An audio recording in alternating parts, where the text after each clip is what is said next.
The blood soaked through his uniform in a spreading crimson bloom as Sergeant Zachariah Morgenstern crouched in the rubble-strewn street of Gela, Sicily.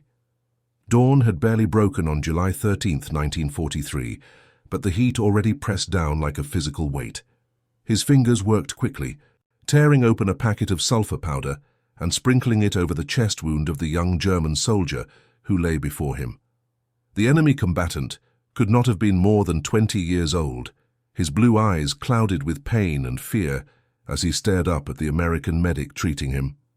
"Sie werden nicht sterben," Morgenstern whispered in broken German. "You won't die."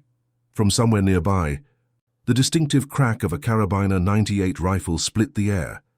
The bullet struck the stone wall just inches from his head, sending fragments of ancient Sicilian masonry skittering across the cobblestones. Morgenstern did not flinch.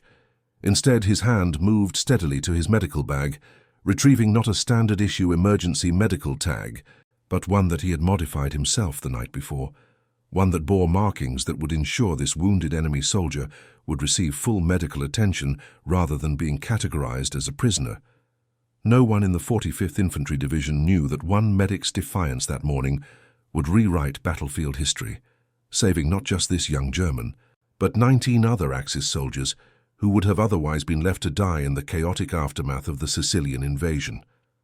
The story of Zachariah Morgenstern began far from the sun-baked shores of Sicily in the small farming community of Millerville, Wisconsin.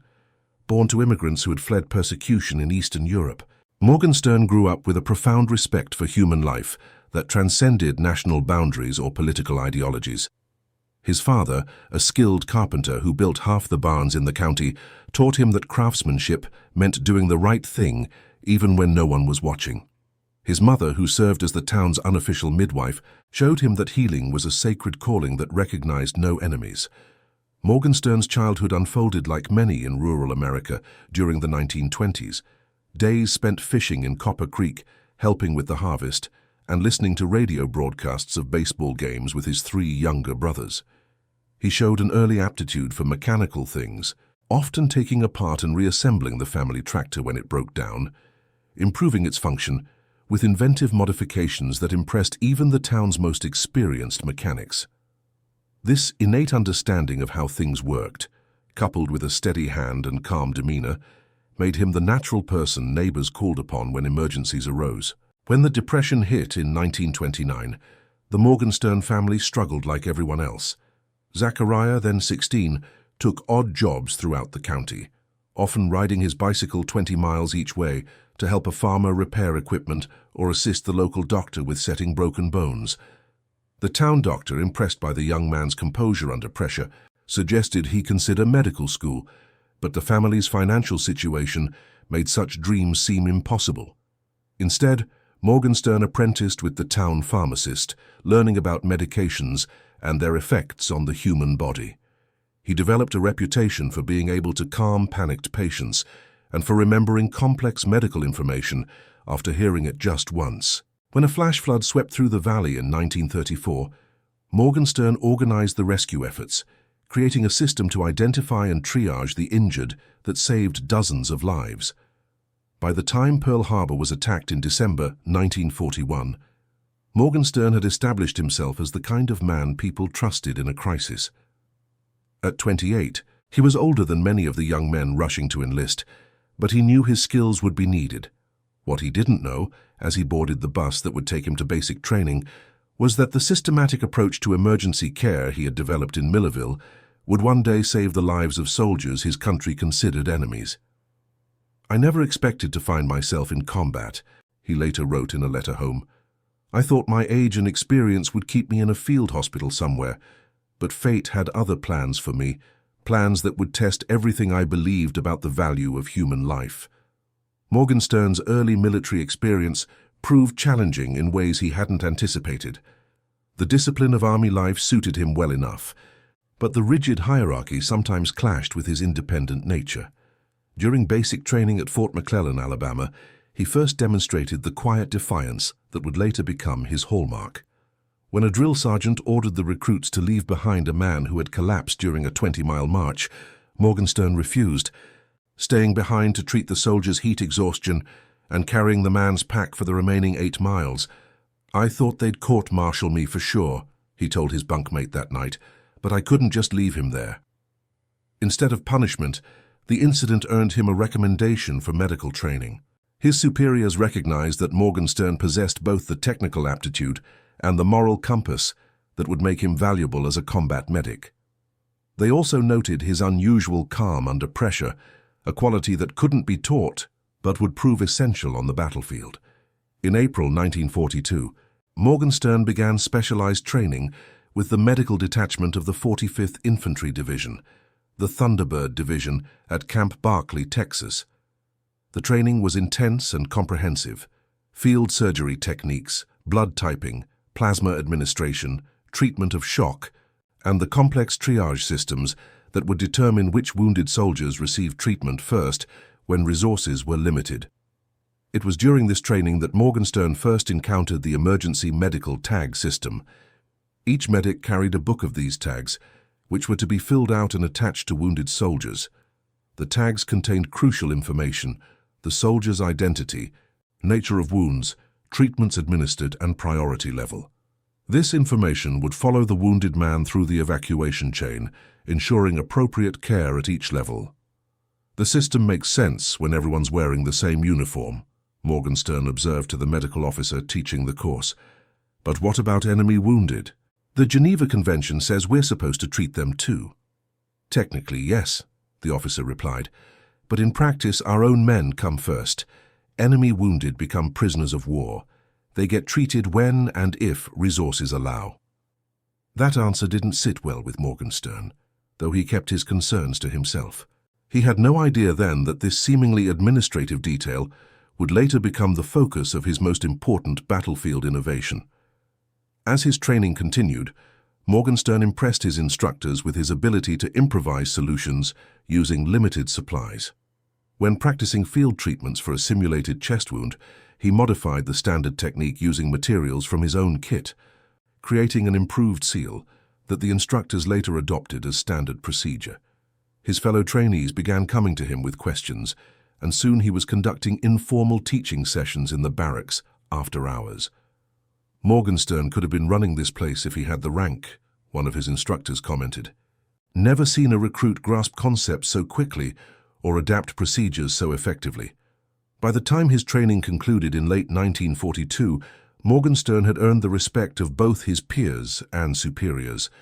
He was assigned to Company C, 179th Infantry Regiment of the 45th Infantry Division, where he would serve as a line medic, one of the men who would provide the first medical treatment on the battlefield, often under direct enemy fire.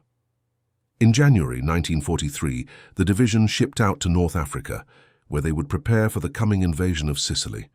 It was there, in the dusty training grounds near Oran, that Morgenstern would begin to formulate the ideas that would later save 20 enemy lives. The Allied invasion of Sicily, codenamed Operation Husky, represented one of the largest amphibious operations in military history up to that time. Following the successful campaign in North Africa, the Allies turned their attention to what Winston Churchill had called the soft underbelly of Europe. Sicily was the obvious stepping stone to mainland Italy, and from there, into the heart of Axis-controlled Europe.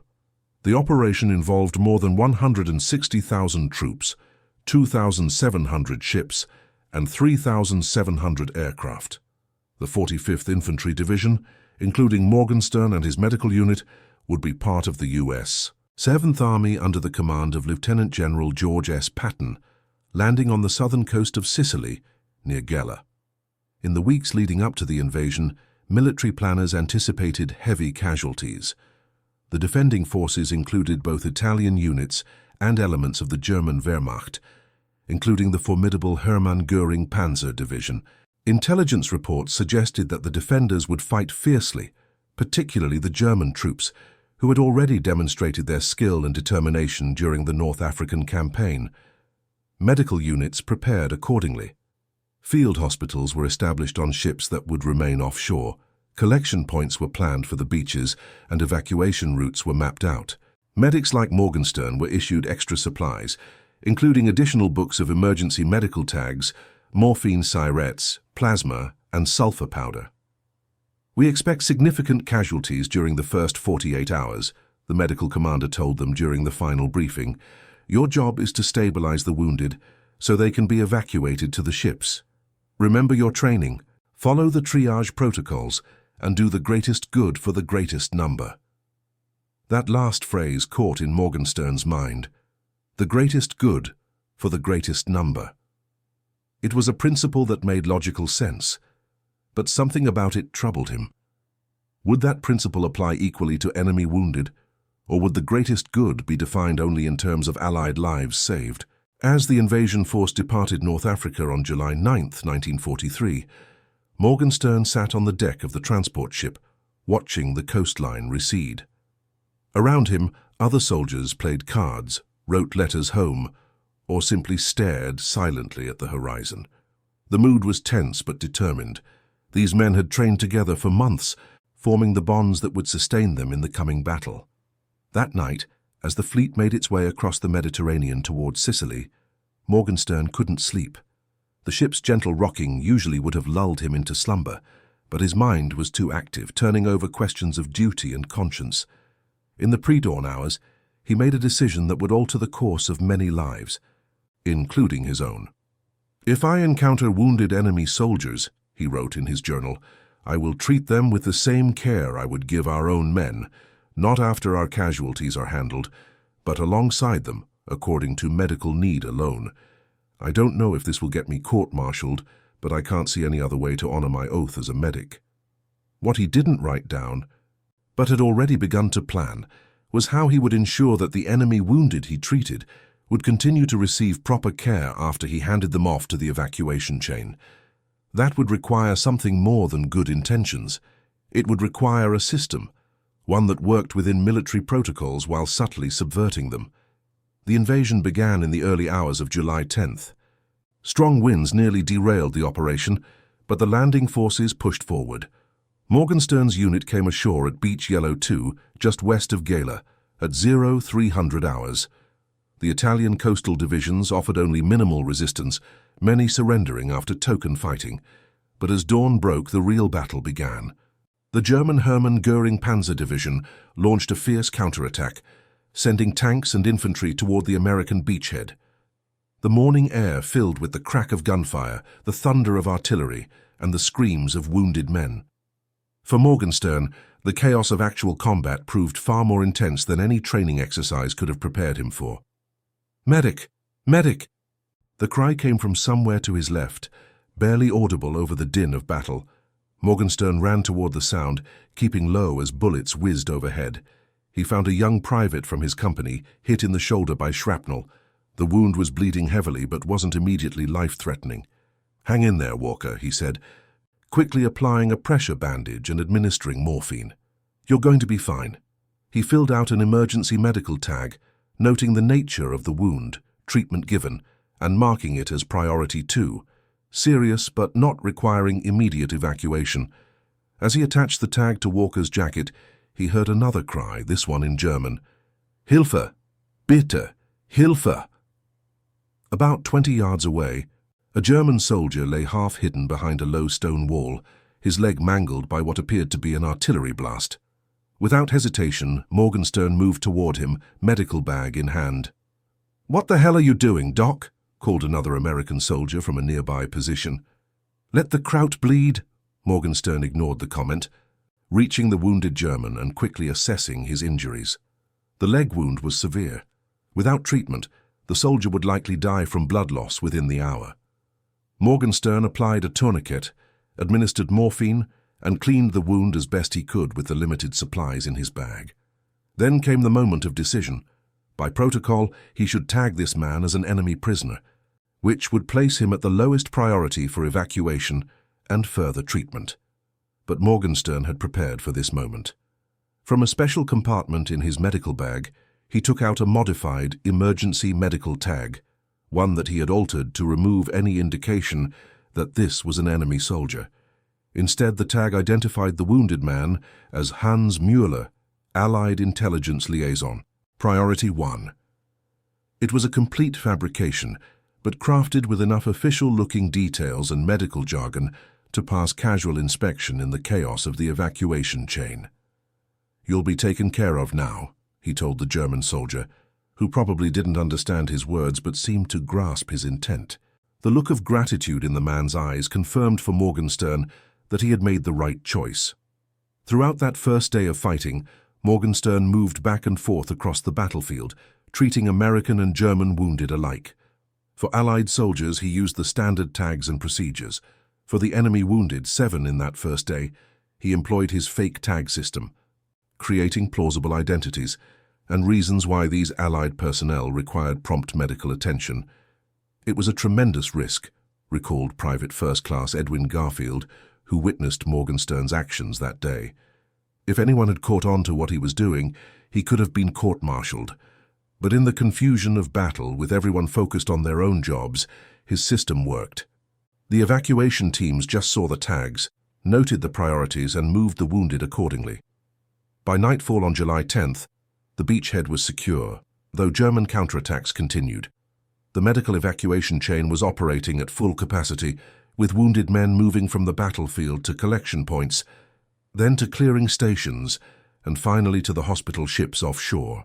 Morgenstern's patients, both American and German, were flowing through this system, receiving the care they needed based on medical priority rather than the uniform they wore. The fighting intensified on July 11th as the Hermann Göring Division launched a major counterattack with tanks and infantry. The American forces held their ground, but casualties mounted on both sides.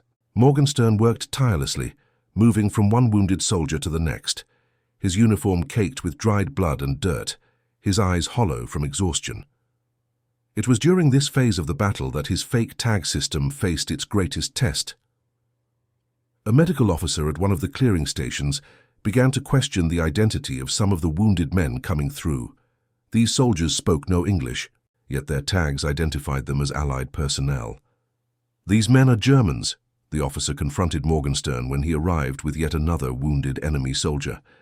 "Why are you marking them as Allied intelligence liaisons?" Morgenstern had prepared for this moment. With remarkable composure, he explained that these were indeed German nationals, but they were working for Allied intelligence, interpreters, guides, and informants who had been inserted behind enemy lines before the invasion. Their cover had been as German soldiers, which explained their uniforms and inability to speak English. "Their real identities are classified," he added, lowering his voice. "That's why I've been using code names on the tags. These men have critical intelligence about enemy positions. They need to be kept alive." The medical officer, overwhelmed with his own responsibilities and lacking any means to verify Morgenstern's claim in the midst of battle, reluctantly accepted the explanation. "Next time, make sure headquarters provides proper documentation for these operatives," he said before turning his attention to the stream of wounded still arriving. It was a close call, but Morgenstern's quick thinking and confident manner had preserved his system.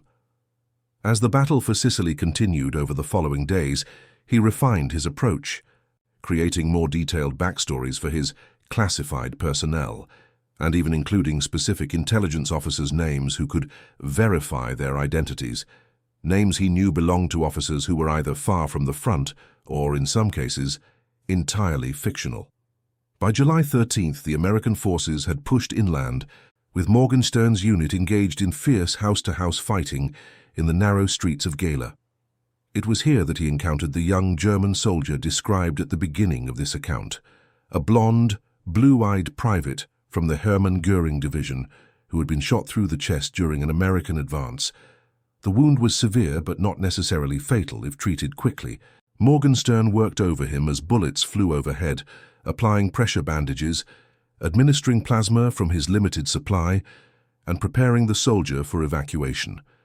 As he attached one of his special tags to the man's uniform, identifying him as Kurt Wagner, Allied Intelligence Asset Priority 1, a captain from his company approached. "Morgenstern, what the hell are you doing?" the officer demanded, crouching beside him behind the partial cover of a bombed-out wall. "That's a German soldier." "He's one of our intelligence assets, sir," Morgenstern replied without hesitation. "Deep cover. We need to get him back for debriefing." The captain looked skeptical. I've never heard of any deep cover assets in the Hermann Göring division. That's the point of deep cover. Sir, Morgenstern countered, need to know basis. I was briefed before the invasion to watch for certain identification markers. He pointed to a non-existent detail on the German soldier's uniform. This man has critical information about enemy artillery positions. For a tense moment, the captain studied both Morgenstern and the wounded German. Then, remarkably, he nodded. Get him evacuated, then. But I want to be notified about what intelligence he provides.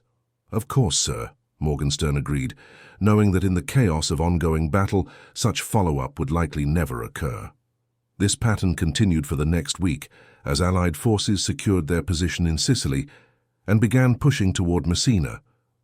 Morgenstern's unit was in the thick of the fighting, and he maintained his double system of tagging, standard procedures for Allied wounded, and his elaborate fake identities for enemy casualties. By July 20th, Morgenstern had personally saved 20 Axis soldiers who would otherwise have received delayed treatment or no treatment at all. 15 were Germans from the Hermann Göring division, and 5 were Italians from the Livorno division. Each had been tagged with a fictional Allied identity and evacuated according to medical need rather than military status. The strain of maintaining this deception, combined with the physical demands of combat medicine, began to take its toll on Morgenstern. Fellow soldiers noticed his exhaustion, but attributed it to the same battle fatigue affecting them all. None suspected the additional mental burden he carried, the constant fear of discovery, the elaborate web of fictional identities he had to keep straight, the moral weight of his decisions. He looked like he was carrying the whole damn war on his shoulders, remembered Corporal James Donahue of the medical evacuation team. We all were tired, but there was something different about Morgenstern, like he was fighting a private battle none of us could see. That private battle came to a head on July 23rd, when one of the German soldiers Morgenstern had saved earlier in the campaign was recognized by a military police officer at the field hospital in Licata. The soldier, identified in Morgenstern's fake tagging system as Franz Keller, Allied Reconnaissance, Priority 1, was actually Oberfeldwebel, Sergeant Wilhelm Steiner, of the Hermann Göring Division's Reconnaissance Battalion. The MP, who had encountered Steiner's unit during fighting near Gela, immediately reported the discrepancy to the hospital commander. An investigation quickly revealed that at least 7 supposed Allied intelligence assets in the hospital were actually enemy combatants. All had arrived with medical tags identifying them as priority Allied casualties, and all had received treatment accordingly. The trail led back to Morgenstern. On July 24th, as his unit prepared for another push toward German lines, he was summoned to divisional headquarters. There he faced a panel of officers, including the division's chief medical officer and a representative from the Judge Advocate General's office. Sergeant Morgenstern, the senior officer began, you are accused of falsifying medical records, misappropriating medical resources, and potentially aiding the enemy. These are serious charges that could result in a court-martial. What do you have to say for yourself? Morgenstern stood at attention, his uniform still bearing the stains of the previous day's work. For a moment he considered denying everything or offering some elaborate explanation. Instead, he chose the truth. Sir, I did falsify those tags, he admitted.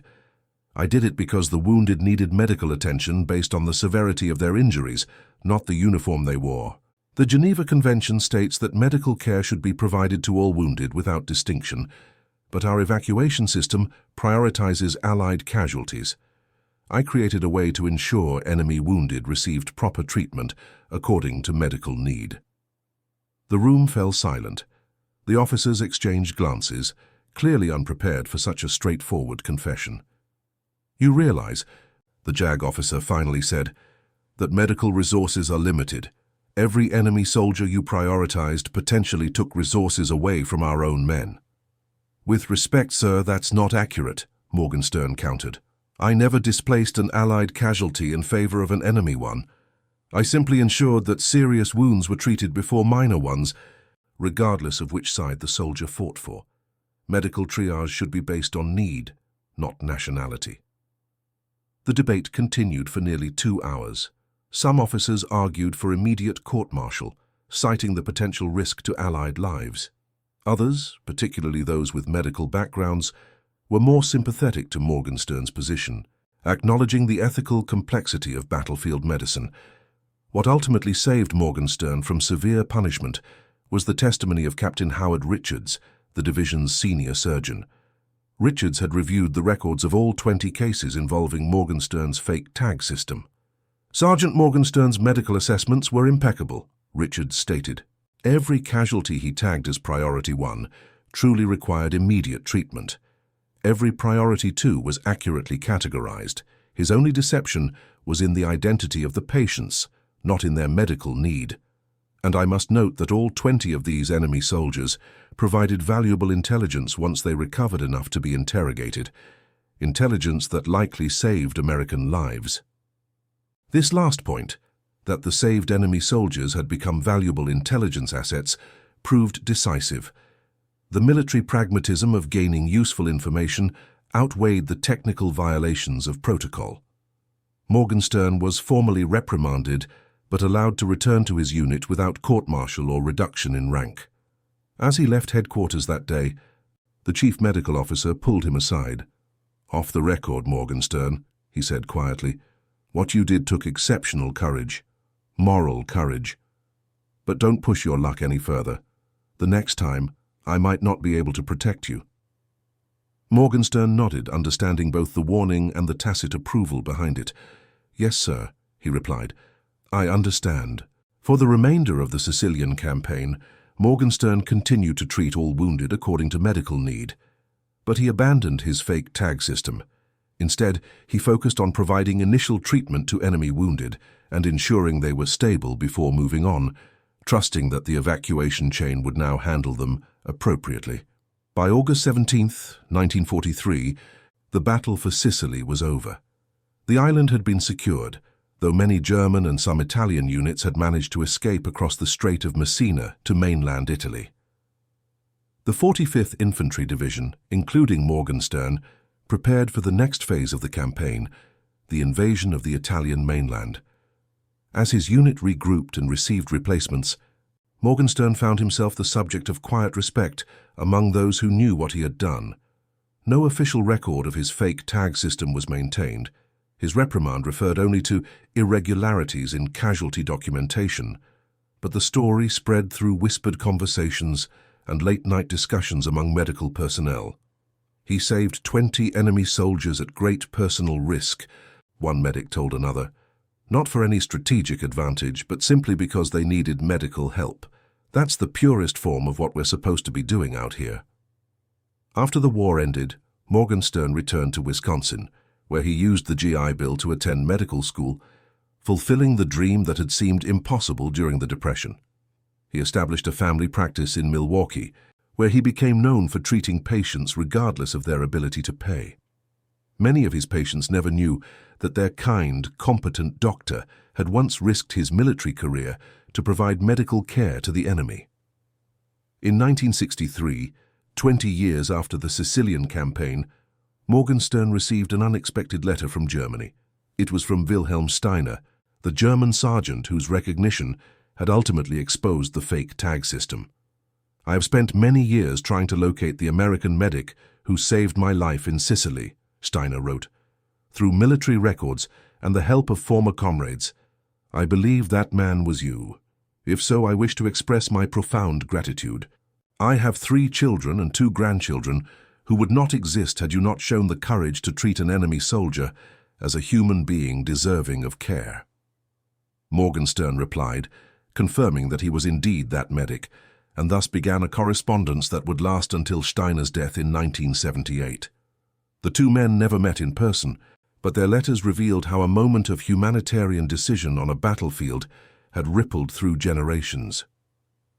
Of the 20 Axis soldiers Morgenstern saved through his fake tag system, 17 survived the war. Between them, they would have 43 children and eventually over 100 grandchildren. Among their descendants would be doctors, teachers, engineers, and even 2 medics who would serve in later conflicts. In 1982, when Morgenstern himself died at the age of 69, his obituary made no mention of the fake tag system or the lives he had saved on both sides of the conflict. It described him simply as a dedicated physician, loving husband and father, and World War II veteran who had served as a combat medic in the European theatre. But in a small town in Bavaria, Wilhelm Steiner's son placed a notice in the local newspaper. Dr. Zachariah Morgenstern, who passed away on March 10, 1982, saved my father's life during the battle for Sicily in 1943. Not because they were on the same side, they were enemies, but because he believed in the sanctity of all human life. This quiet heroism, performed without recognition or reward, represents the highest ideals of medicine and humanity.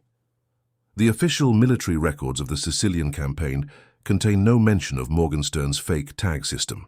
It exists primarily in the personal accounts of those who witnessed it and in the lives of those it saved. Yet this unrecognized act of moral courage represents something profound about the human capacity for compassion, even amid the dehumanizing environment of war. In the decades following World War II, military medical protocols would evolve to more fully embrace the principle that Morgenstern had risked his career to uphold, that medical need, not uniform or nationality, should determine priority of care. Modern combat medics are explicitly trained to treat casualties according to medical priority regardless of which side they fight for. Though the practical challenges of battlefield medicine still create difficult ethical dilemmas, the story of Zachariah Morgenstern's fake tag system reminds us that sometimes the most important acts of courage happen not in charging enemy positions or capturing strategic objectives, but in quiet moments of moral decision when no one is watching. When a single individual chooses to honor deeper principles even at personal risk. As warfare becomes increasingly technological and remote, the human element of conflict, the capacity for compassion, the recognition of common humanity across enemy lines, becomes all the more vital to preserve. Morgenstern's story speaks to this essential truth, that even in our darkest moments as a species, individual acts of conscience can illuminate a path toward our better nature. The 20 lives he saved represent more than just individual soldiers. They symbolize the possibility that even amid the most divisive conflicts, we might recognize the humanity of those we call enemies. They remind us that healing, in its purest form, knows no national boundaries or political allegiances. Would you have broken the rules to save lives marked as enemy? Would you have maintained the system that separated casualties by uniform rather than need? Or would you, like Zachariah Morgenstern in the blood-soaked streets of Sicily, have found a third path, one that worked within the system while subtly subverting it toward a more humane purpose? These questions remain as relevant today as they were on those distant Sicilian battlefields. In answering them for ourselves, we participate in the ongoing dialogue about what we owe to one another as human beings, even across the artificial lines drawn by conflict. If this story of a combat medic's quiet heroism moved you, share it so that others might remember what courage really means.